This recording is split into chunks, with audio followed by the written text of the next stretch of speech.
All right, folks, Jermaine Ferrell in the house. It is crunch time, baby, presented by WFXR.com and Friday Night Blitz, which you can see Friday Night Blitz every Friday, 11 o'clock, right here on WFXR. And of course, each and every week, we have the publisher of Crunch, Captain Crunch, Carl York. How are you doing, sir?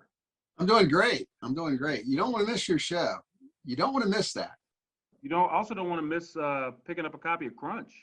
You don't want to miss that either. That's true. You have that everywhere. You're taking it everywhere. So good stuff. Well, I tell you what, as we speak, we have high school football going on right now. William Byrd in action taking on Patrick County. And then pretty much your games are scattered throughout. You have games, Saturday. You have games, of course, tomorrow. But, it's got to be interesting because you pretty much got to be ready, to play when you can play the games. Yeah, and coaches and teams are creatures of habit. So this is really wreaking havoc on a lot of different schools, a lot of different programs, because they're used to routine. And this season is anything but routine. Now, Dan River was supposed to play Chatham tonight, but they moved that game to Friday because of storms and everything. So, we're going to talk about some of the games that we got cooking for you tomorrow. And we're going to start off with our game of the week, which is, I feel it's going to be a good one. Two undefeateds from the Seminole District. It's going to be Brookville taking on Heritage. And the winner of this game, obviously, they're going to get a leg up in the Seminole District. And not only that, for playoff positioning as well. Yeah, and this, it looks like this is going to this possibly could decide the Seminole District, which, these two teams, I saw Brookville play LCA the first game of the year. And Brookville looks really good. They've got a lot of talent. That Jahi Blake is a man. I'm telling you, when he walks out on the field, somebody walked out on the field. He's a big dude, and he's a wide receiver linebacker, so you're going to see him out in space. So, this Rajon Booker for Heritage, the running back, number 21, man, he's something to behold. He's got a unique running style. He kind of bounces in and out. So, he makes that linebacker commit to the hole he's picking, and then he bounces out and then beats the linebacker around the end. So I saw him do it several times against Amherst County earlier this year. And it's really because he's so quick, he can get away with it. A couple other players you want to keep your eye on, obviously Tayshawn Butler, who plays running back, and as well as defensive back for the Brookville Bees. I mean, two big interceptions, one, of course, a state record, 108 yards. And then, of course, Cameron Burns, the quarterback for Heritage. I mean, you can't forget about him. So those are other two key players. Another good matchup that we're going to have tomorrow, which is could also have been a candidate for game of the week. Galax making a trip down to Carroll County, and another battle of unbeatens in the Three Rivers District. Yeah, they're neighbors. I mean, they could probably throw rocks at each other almost down there, which is kind of fun. Carroll County's been a little bit of an upstart surprise for a lot of people this year. They got a new coach down there, and they're playing really well, and they beat some good programs. So Galax is Galax. Of course, Coach Mark Dixon's gone to Pulaski now, but once you get a program going, if you get somebody in there that can maintain it, you're going to be able to just keep playing well like Galax has over the last several years.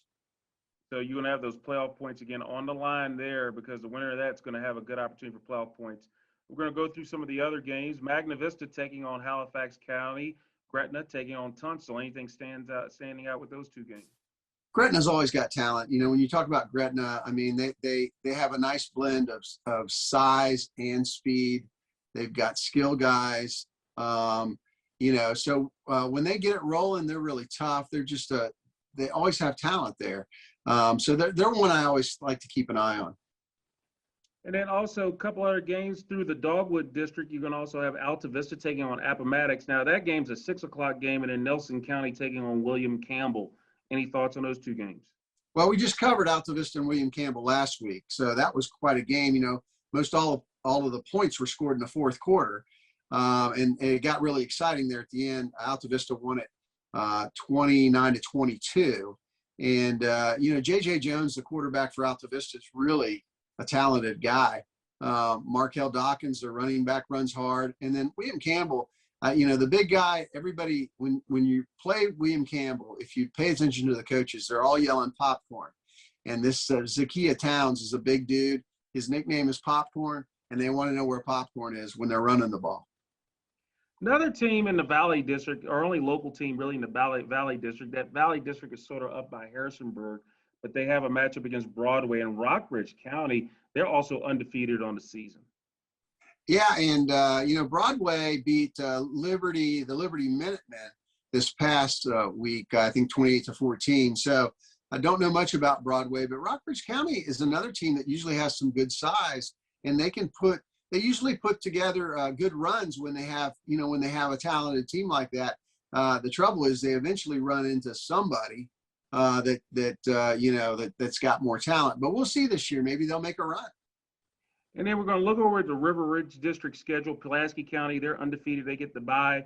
But the other games in that district, Hidden Valley taking on Blacksburg, Salem making the trip over to Bogle, and then Christiansburg will be over at Patrick Henry. Just give me your take on any of those. Well, I feel sorry for the bye because Pulaski County's beat the death out of everybody else, so I'm sure they're going to pound the bye this week. But Christiansburg and Patrick Henry's the one that I really got my eye on. Christiansburg won their first game last week against Hidden Valley. They got a lot of talent there. They've had some injuries, but Patrick Henry is also very talented. Only one loss, and that was to Salem. And Coach Fiddler does a good job with them. They're exciting to watch. Roy Gunn over there at quarterback slings it around, and they're gonna score some points. So it'll be an interesting battle. And then a couple of Blue Ridge teams, or 3 Blue Ridge District teams in action, but they have that there. Lord Botetourt taking on Stanton River, going over to Stanton River, and then Spotswood traveling to Ferncliff Avenue to take on William Fleming.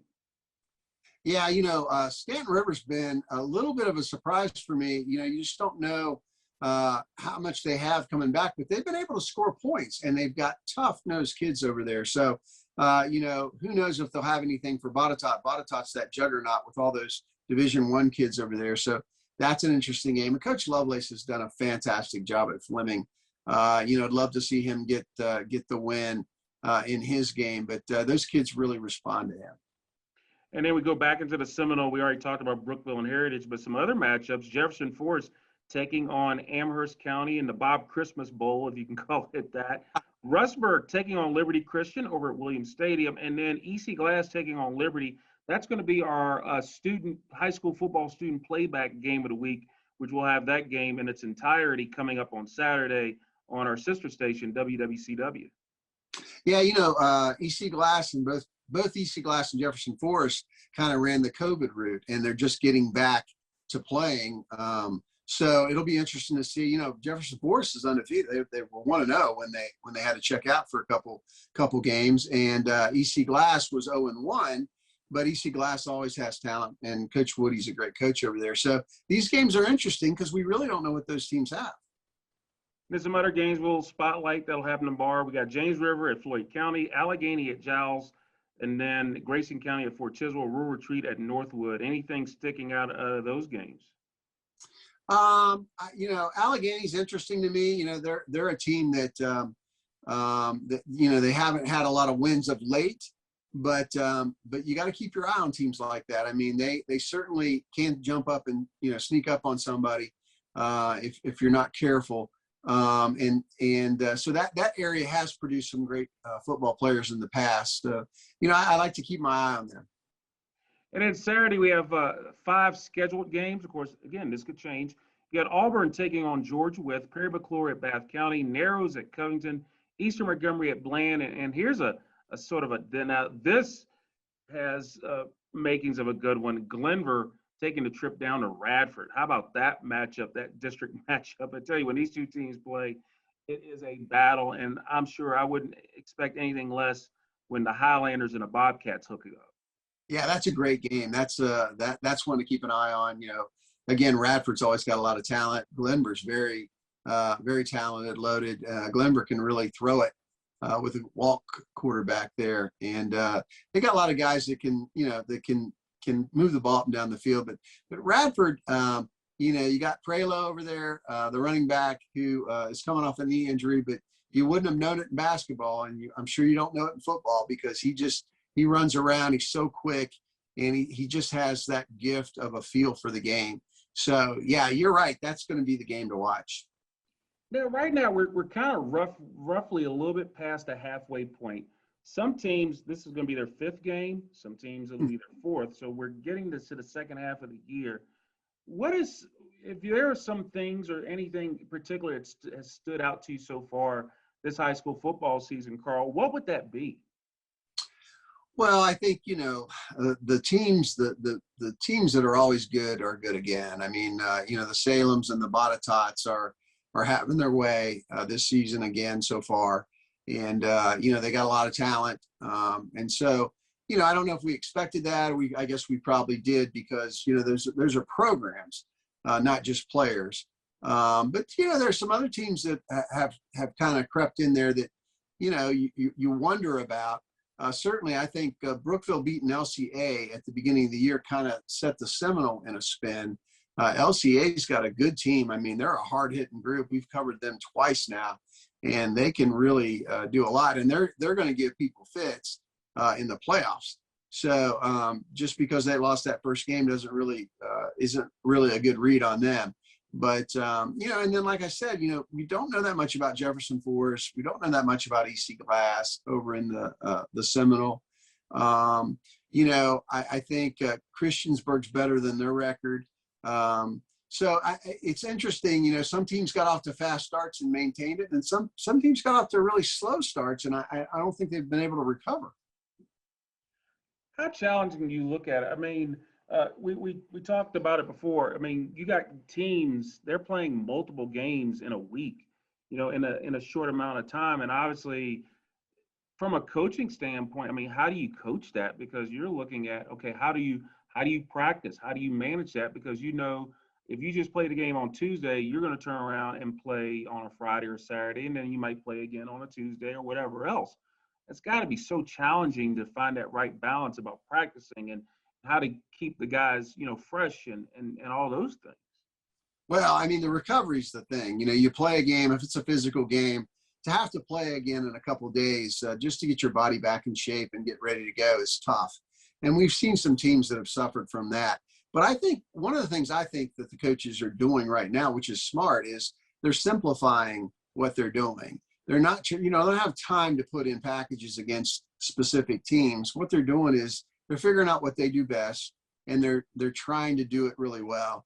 And then, they may put in a wrinkle or two for the opponent they're playing, but they're not trying to overcoach. Most of them are just trying to put together something simple that they can execute. What's the biggest thing you miss, during this high school football season is going on? What do you feel is the biggest thing? I mean, it might be an obvious question, but from your perspective, what do you feel is the biggest thing you miss about these games? The crowd. Where's the crowd? That's what I miss. The student section, we get some bands, that are sparse, not the full bands. They're spread out. I miss the regularity of regular high school football, depending that, it's hard to cover teams when you're covering one every day or two.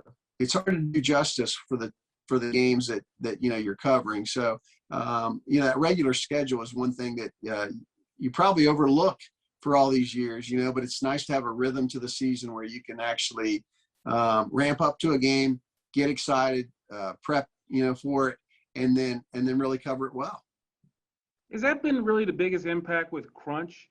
Because I know you have a routine, just like coaches, you have a routine. I mean, I could probably quote each way your routine goes. I mean, Saturday and Sunday, you're rocking and rolling. And then, obviously you're trying to get everything out, trying to get everything put together during the week. But obviously when a game pops up during the week, it kind of throws your rhythm off in a way, doesn't it? Sure does. But what we do is we say the game is king. So if a game pops up and it's a team that we haven't covered or a team we want to cover, we just put everything to the side and we cover the game. Then we try to figure out how to put it all together later, because, we could stay in our offices. We could work on the one game we've been working on, but you don't want to pass up a good game, and we want to cover these kids as much as we can, especially during this season. That's interesting. And that wasn't a yawn, even though it looked like one, but I had to have fun with you. So basically today you were on Greg's show. Any particulars that, came at you on Greg's show? Oh yeah, we always have a good conversation on Greg's show. Greg really likes high school sports and high school football, and Chuck Baker's in there and coach. And, so we went round and round on a couple different things. But I mean, the games that are coming up, certainly we talked about the Heritage game with coming up, and then also the Brookville game coming up. And we don't often spend a lot of time on the Seminole District, but this week seems like a good time to talk a little bit more about that area. And then another neat thing is, of course, people can listen to you on the radio. We're Crunch Time, baby, on the radio Saturdays, 10 o'clock on WPLY. So what are other things you got coming on that show? Because I know you got some, usually you have some coaches or players in the past. Anything particular in this week's show we can look forward to? Well, we kind of hold back on telling who our coach is going to be. We want you to tune in and find out. We don't want to ruin the surprise, but the coaches segment's great. Again, Haley Toyota sponsors that. And I love listening to the coaches. And I will tell you this and tell your listeners that, and your viewers,